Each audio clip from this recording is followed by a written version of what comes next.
Top quality और consistent performance के लिए सिर्फ सिल्वर पंप नाम याद रखना। ಡಿ.ಕೆ. ಶಿವಕುಮಾರ್ ಅವ್ರಿಗೆ ಅವಕಾಶ ಇದೆಯಾ ಇಲ್ವಾ ಸರ್? ಯಾಕೆಂದರೆ ಭಾಳಷ್ಟು ಗೊಂದಲ ಮೂಡಿಸ್ತಾ ಇದೆ ಇದು ಹೇಳಿಕೆಗಳು. ಸ್ವತಃ ಸ್ವಪಕ್ಷದ ಸಚಿವರುಗಳು ಈ ರೀತಿ ಹೇಳೋದ್ರಿಂದ ವಿರೋಧ ಪಕ್ಷದ ನಾಯಕರುಗಳಿಗೆ ಒಂದು ರೀತಿಯ ಆಹಾರ ಆಗ್ತಾ ಇದೆ. ಈ ನಿಟ್ಟಿನಲ್ಲಿ ಏನು ಹೇಳ್ತೀರಿ ಸರ್? ನೀವು ಕೂಡ ಬೆಂಗಳೂರು ಪ್ರಾಯಶಃ ತಾವೆಲ್ಲ ಗಮನಿಸಿದ್ದೀರಿ.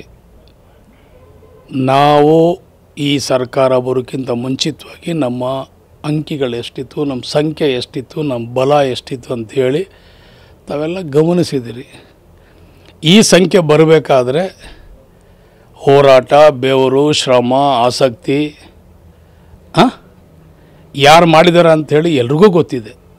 ಅವ್ರು ಮಾಡಿದಂಥ ರೂಪು ರೇಷ ಕಾರ್ಯಕ್ರಮ, ಇತಿಹಾಸ ಇವೆಲ್ಲನೂ ಕೂಡ. ಭಾರತ್ ಜೋಡೋ ಅನ್ನೋಂಥ ಕಾರ್ಯಕ್ರಮ ಇಡೀ ದೇಶದಲ್ಲಿ ಯಾರೂ ಕೂಡ ಮಾಡಿರಲಿಲ್ಲ. ಮೇಕೆದಾಟು ಕಾರ್ಯಕ್ರಮ ಯಾರೂ ಇತಿಹಾಸದಲ್ಲಿ ಊಹೆ ಮಾಡೋದಷ್ಟು ಒಂದು ದೊಡ್ಡ ಮಟ್ಟದಲ್ಲಿ ಕಾರ್ಯಕ್ರಮ ನಡೀತು. ಕೊರೋನಾ ಸಂದರ್ಭದಲ್ಲಿ ಆರೋಗ್ಯ ಹಸ್ತ ಅನ್ನೋಂಥ ಕಾರ್ಯಕ್ರಮ ಯಾರೂ ಕೂಡ ಇತಿಹಾಸದಲ್ಲಿ ಮಾಡಿರಲಿಲ್ಲ. ಜನರ ಬಗ್ಗೆ ಕಾಳಜಿ ವಹಿಸಿ ಅವ್ರ ಮನೆಗೆ ಪ್ರತಿ ಮನೆಗೂ ಅವ್ರಿಗೆ ಔಷಧ, ಅವ್ರಿಗೆ ಬೇಕಾದಂಥ ಸೌಲಭ್ಯ, ಸಾವು ನೋವು ಎಲ್ಲವೂ ಕೂಡ ಮಾಡಿದಂಥದ್ದು ಇತಿಹಾಸ. ಅದೂ ಕೂಡ ಅದು ಒಂದು ಸ್ವತಂತ್ರ ನಡಿಗೆ ಅಂತ ಮಾಡಿದ್ವಿ ನಾವೆಲ್ಲರೂ ಕೂಡ. ಸರ್, ಅಂದರೆ ಹೋರಾಟ ಮಾಡಲಿಕ್ಕೆ ಡಿ.ಕೆ. ಶಿವಕುಮಾರ್ ಅವರು ಅಧಿಕಾರ ಹಂಚಿಕೆ ಅಂತ ಬಂದಾಗ ಈ ರೀತಿಯಾದಂಥ ಚರ್ಚೆಗಳು ಇಲ್ಲ. ಆ ರೀತಿ ಏನಿಲ್ಲ ನೋಡಿ. ಊಹಾಪೋಹದ ಮಾತಿಗೆ ನಾವು ಯಾವತ್ತೂ ಕೂಡ ನಾವು ನಂಬಿಕೆ ಇಟ್ಟಿಲ್ಲ.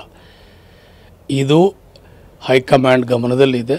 ಹೈಕಮಾಂಡು ಸೂಕ್ತವಾದ ಸಮಯದಲ್ಲಿ ಸೂಕ್ತವಾದ ತೀರ್ಮಾನವನ್ನು ತಗೊಂಡು ಅವ್ರಿಗೆ ಅವಕಾಶ ಮಾಡಿಕೊಡ್ತಾರೆ ಅಂತ ಒಂದು ವಿಶ್ವಾಸ, ನಂಬಿಕೆ ನಮ್ಮಲ್ಲಿದೆ. ಅಂದರೆ ಈ ವರ್ಷದಲ್ಲೇ ಆಗ್ಬೋದಾ ಸರ್? ಹೌದು, ಈ ವರ್ಷ ಹೇಳ್ತೀನಲ್ಲ. ಈಗೇನು ಇವ್ರು ಕ್ರಾಂತಿಗೆ ಡೇಟ್ ಕೊಡ್ತಾರಲ್ಲ, ಅದೇ ಹೇಳ್ತಾರೆ ಇದರೆಲ್ಲರೂ. ಇನ್ನೊಂದು 2-3 ತಿಂಗಳಲ್ಲಿ ಎಲ್ಲವೂ ಕೂಡ ಒಂದು ತೀರ್ಮಾನಕ್ಕೆ ಬರ್ತದೆ. ಅಂದರೆ ಸರ್ 2-3 ತಿಂಗಳಲ್ಲಿ ಡಿ.ಕೆ. ಶಿವಕುಮಾರ್ ಅವ್ರಿಗೆ ಅವಕಾಶ ಸಿಗ್ತದೆ ಅಂತ ಅದನ್ನೇ ಹೇಳ್ತಾ ಇದ್ದೀನಲ್ಲ. ನಾನು ಸುತ್ತಿ ಬಳಸಿ ಏನು ಮಾತಾಡ್ತಾ ಇಲ್ವಲ್ಲ. ನಾನು ಸುತ್ತಿ ಬಳಸಿ ಏನು ಮಾತಾಡ್ದೆ, ನಾನು ನೇರವಾಗಿ ಮಾತಾಡ್ತಾ ಇದ್ದೀನಿ.